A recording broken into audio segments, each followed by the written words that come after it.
समानो मंत्र समिति समानि समानं मनः सचित्तमेषां समानं मंत्रं भीमंत्रेय वै समानेन वो हविषा जुहोमि।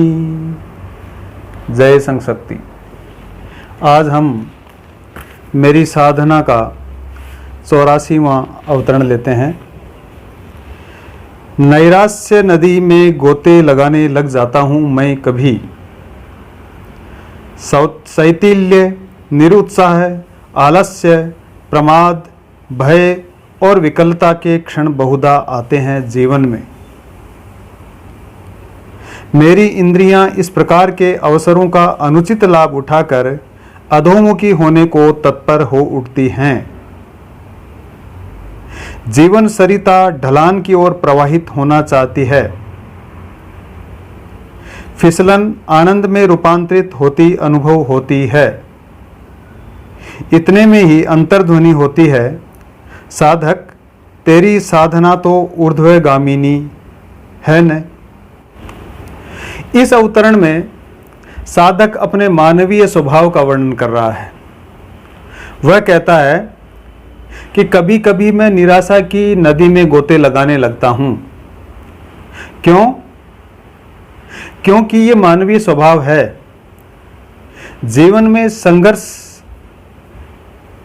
जब भी आता है या जीवन के जो संघर्ष है उसमें शैथिल्य आ जाता है, कर्म की जो गति है वो मंद पड़ जाती है, कार्य की कभी अधिकता होती है, उससे व्यक्ति थक जाता है, ये स्वाभाविक है।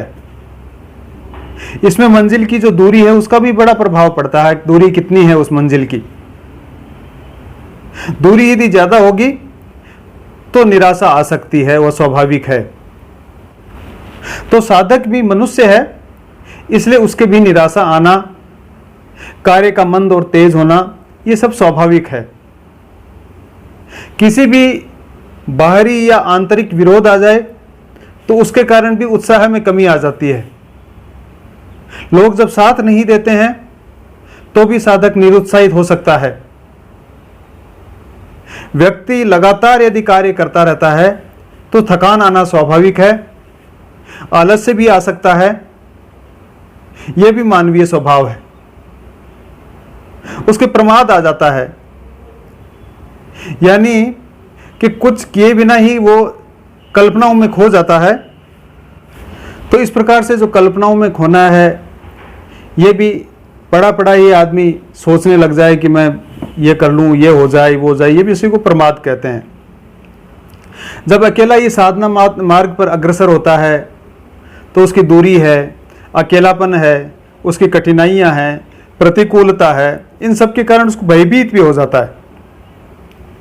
उस लक्ष्य तक न पहुंचने का भय भी बना रहता है और ऐसी ही परिस्थिति में व्यक्ति की निराशा आ जाती है और उसके साथ साथ कुछ न कर पाने की विकलता भी उसमें आ जाती है, बेचैनी होती है।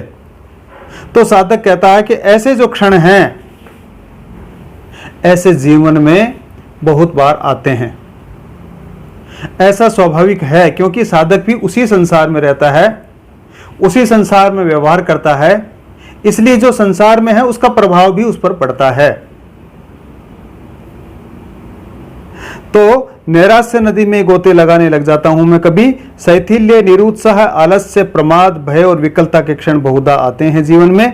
मेरी इंद्रियां इस प्रकार के अवसरों का अनुचित लाभ उठाकर अधोमुखी होने को तत्पर हो उठती है। तो साधक कह रहा है कि जब भी ऐसी परिस्थिति बनती है तो मेरी जो इंद्रियां हैं वो इस प्रकार के अवसरों का अनुचित लाभ उठाने को तत्पर हो जाती हैं, वो अधोमुखी होने को तत्पर हो जाती है।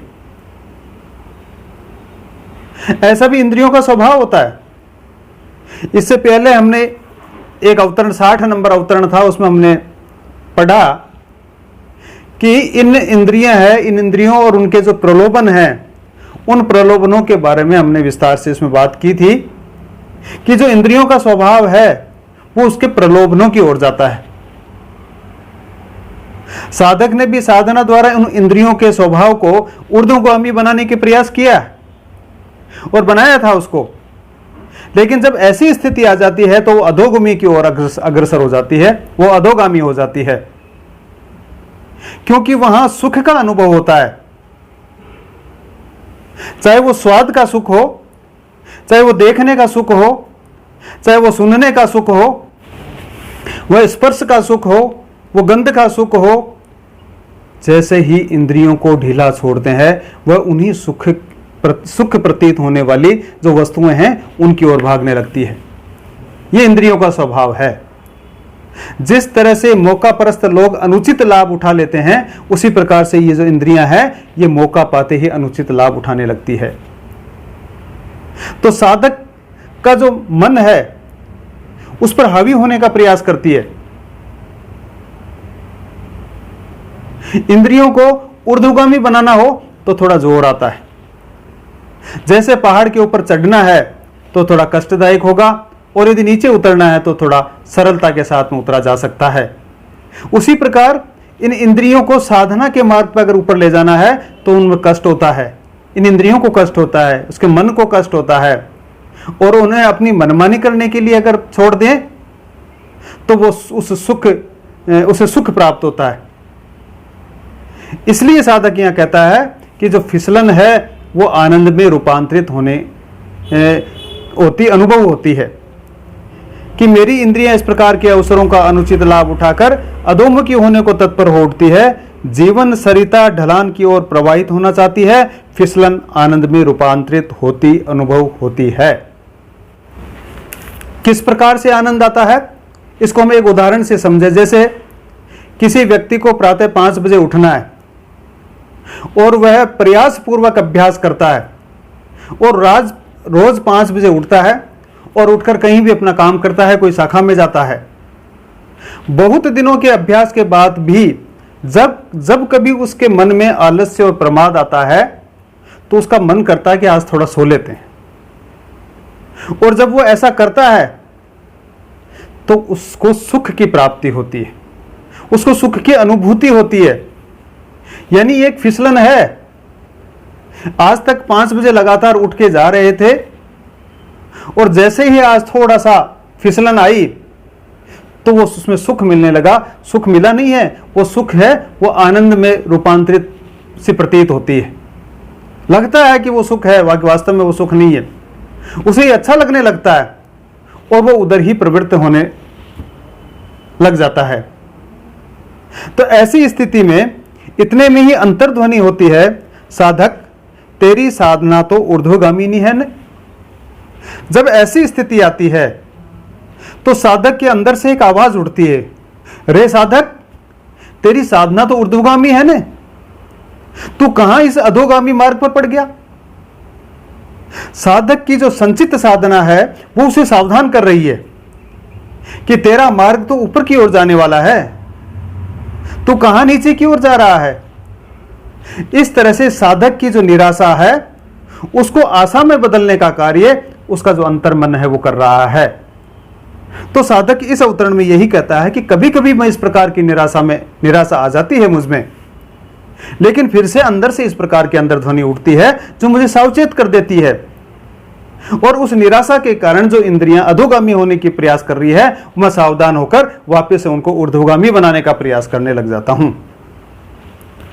अगला 85वां अवतरण हम फिर लेते हैं।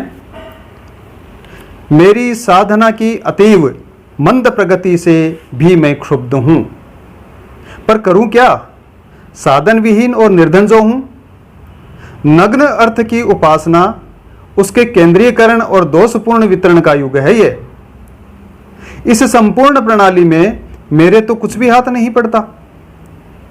कलियुग की यह साधना बहुत अंशों में साधन शक्ति पर अवलंबित है, पर निराश क्यों होता हूं। अर्थ की उत्पादक कार्य शक्ति तो मेरे पास है, इसका युक्ति और बुद्धि से सामंजस्य कराऊं, देखूं कुछ सफलता मिलती है अथवा नहीं। इस अवतरण में बताया गया है कि साधक अपनी मंद गति को देखकर क्षुब्ध है, उद्विग्न है, अशांत है, विकल है। साधक को इसका कारण भी पता है और वह मानता है कि मैं साधन विहीन हूं, निर्धन हूं। तो इस अर्थ की उपासना कर इसे उपार्जित किया जाए। साधन विहीन और निर्धन जो हूं, नग्न अर्थ की उपासना, उसके केंद्रीकरण और दोषपूर्ण वितरण का युग है ये। तो उस कारण का जब उसको पता चलता है तो अर्थ की उपासना को उपार्जित किया जाए। लेकिन साधक को इस युग की जो अर्थ की उपासना का जो तरीका है वो पसंद नहीं है। जैसे आज के युग में जो धन को उपार्जित करने के तरीके हैं, उन्हें जो साधक है वो अपने गुण, कर्म और स्वभाव के विपरीत मानता है। आज जिस प्रकार से धन का केंद्रीकरण हो रहा है, एक जगह धन इकट्ठा हो रहा है, उसके खर्च करने का जो तरीका है वह दोषपूर्ण है, ऐसा साधक को लगता है। आज हम विश्व की ही बात करें तो कुल संपदा का एक बहुत बड़ा भाग कुछ लोगों के हाथ में है। ये लोग जैसे इस अर्थ प्रणाली को चलाते हैं वैसे ही वो चलती है। तो साधक इस प्रणाली को स्वीकार नहीं करता है, उसको स्वीकार नहीं है। उसे इस प्रकार से ये जो नग्न अर्थ है उसकी उपासना लगती है दोषपूर्ण। इसलिए वो संपूर्ण प्रणाली में जो साधक है वो उस अर्थ को उपार्जित नहीं कर पाता है। इसलिए इस संपूर्ण प्रणाली में मेरे तो कुछ भी हाथ नहीं पड़ता है, इसलिए वो इस प्रकार का काम नहीं कर पाता है, उसके अर्थ हाथ में नहीं आ पाता है।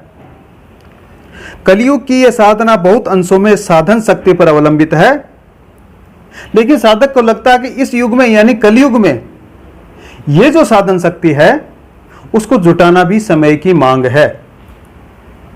इसलिए वो कहता है कि यह साधन बहुत अंशों में साधन शक्ति का पर अवलंबित है, इसलिए साधन संपन्न भी बनना होगा और वो बनना चाहता है। तो जो ऐसी परिस्थिति है उसमें साधक को थोड़ी निराशा आती है कि धन या अर्थ है उसके बिना भी काम नहीं चलेगा, और इसको कमाने के लिए आज के जो तरीके हैं उसको भी वो पसंद नहीं करता है। तो फिर कैसे काम चलेगा? पर निराश क्यों होता हूं? अर्थ की उत्पादक कार्य शक्ति तो मेरे पास है, इसका युक्ति और बुद्धि से सामंजस्य कराऊं, देखूं कुछ सफलता मिलती है अथवा नहीं। तभी साधक को समझ में आता है और वो बोलता है, पर निराश क्यों होता हूं? इसमें निराश होने की क्या बात है? उस अर्थ को उपार्जन करने की शक्ति है मुझ में, उत्पादक कार्य शक्ति को तो मेरे पास है, बस उसकी जो युक्ति बुद्धि है उसके सामंजस्य से मैं उसको उपार्जित करना है, बस इतना सा काम करना है और उसी हिसाब से उसको खर्च करना है। यानी अपना जो स्वयं विवेक है उसको उपयोग से ऐसी युक्ति निकालूं कि जैसे सारा संसार धन को उपार्जित करने का तरीका अपनाता है, उससे बचता हुआ मैं इस साधन शक्ति को जुटाऊं। तो साधक इस प्रकार ये एक प्रयोग प्रारंभ करता है और देखना प्रारंभ करता है कि इसमें इस प्रकार की जो युक्ति मैंने निकाली है, इस युक्ति में मुझे सफलता मिलती है या नहीं। तो इस पूरे अवतरण में केवल एक ही बात है कि साधक को इस प्रकार की एक निराशा हुई है, क्योंकि आज का जो युग है वो साधन संपन्न युग है। साधन होना अति आवश्यक है, अर्थ का होना भी अति आवश्यक है, उसके बिना भी मेरी साधना में विघ्न पड़ता है। एक चीज है ऐसी कि जिसमें अर्थ भी होना चाहिए, सारी की सारी कोई अर्थ से साधना नहीं होती है, लेकिन एक उसका भाग है वो अर्थ है तो वो होना आवश्यक है। लेकिन जब वो देखता है कि संसार में किस प्रकार से इस अर्थ की अव्यवस्था हो रही है, ऐसी अव्यवस्था में मैं नहीं पढ़ना चाहता, लेकिन फिर भी उसको अपने आप से अंदर से इस प्रकार की एक शक्ति का आभास होता है कि मैं भी इस अर्थ को पा सकता हूं, लेकिन मैं अपनी युक्ति बुद्धि के द्वारा उसको पाऊंगा और युक्ति बुद्धि के साथ में उसको खर्च करूंगा। ऐसा वो एक प्रयोग करने लगता है। अगला 86वां अवतरण हम लेते हैं। मैंने एक विज्ञापन निकाला, मेरी साधना के लिए एक सच्चे मित्र की आवश्यकता है। बहुत से आवेदन पत्र आए, कई आशार्थियों को भेंट के लिए बुलाया। उनमें से मैंने त्याग नामक एक कृष्णगात व्यक्ति को उपयुक्त पात्र चुना, इसलिए नहीं कि वह सर्वाधिक सुंदर और आकर्षक था, बल्कि इसलिए कि उसके पास वह हेतु रहित सिद्ध शक्ति थी जो पल मात्र में साधन संपत्ति का तो ढेर लगा सकती है, पर प्रतिकार में धन्यवाद तो को भी स्वीकार नहीं करती। पिछले अवतरण में हमने देखा कि साधक को इस बात का अनुभव होता है कि साधना की जो मंद गति उसको थोड़ा तेज करने के लिए एक माध्यम धन की आवश्यकता है, और वह आज के युग के विपरीत उपार्जन करने का तरीका है, उसको वो काम में लेता है। इस अवतरण में साधक को एक सच्चे मित्र की आवश्यकता है। मैंने एक विज्ञापन निकाला, मेरी साधना के लिए एक सच्चे मित्र की आवश्यकता है, तो इसके लिए वो एक विज्ञापन देता है, अर्थात वो ढूंढना प्रारंभ करता है, बहुतों को देखता है, कईयों से भेंट भी होती है उसकी। जिस प्रकार से नौकरी का विज्ञापन निकलता है और इसमें इस बेरोजगारी के युग में 2 बुलाते हैं और 20 आते हैं, उसी प्रकार साधक को भी एक ही मित्र की आवश्यकता थी, और उसके पास में आवेदन पत्र बहुत सारे आ गए। उनमें से भी साक्षात्कार के लिए कईयों को बुलाया। इतने जो अभ्यर्थी थे उनमें से केवल एक त्याग नाम का जो व्यक्ति था वो साधक को पसंद आया।